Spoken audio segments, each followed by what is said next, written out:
சொந்தமாக YouTube channel நடத்த வேண்டுமா? நீங்களும் பிரபல ஆங்கர் ஆக வேண்டுமா? உடனே சேருங்கள் Pandey school of journalism. Contact 7388242242. நாட்டின் முழு கல்வியறிவு பெற்ற முதல் மாநிலமாக மிசோரம் மாறியுள்ளது என்று அம்மாநில முதல்வர் லால்து ஹோமா அறிவித்துள்ளார். வடகிழக்கு மாநிலமான மிசோரமில் அனைவருக்கும் கல்வி வழங்கும் முயற்சி மத்திய மாநில அரசுகளால் மேற்கொள்ளப்பட்டன.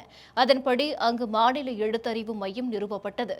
அதன் மூலம் 15 வயது மற்றும் அதற்கு மேற்பட்ட வயதுடைய 3026 பேர் படிப்பறிவில்லாத நபர்கள் என அடையாளம் காணப்பட்டனர். அவர்களில் 1692 பேர் படிக்க விருப்பம் தெரிவித்தனர்.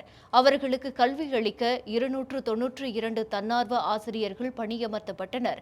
இதையடுத்து பள்ளிகள், நூலகங்கள் மற்றும் தேவைப்படுபவர்களின் வீடுகளில் வகுப்புகள் நடத்தப்பட்டன. இதன் விளைவாக முழு எழுத்தறிவு பெற்ற முதல் மாநிலமாக மிசோரம் மாறியுள்ளது. இந்த தகவலை மிசோரம் முதல்வர் லால்து ஹோமா அறிவித்தார்.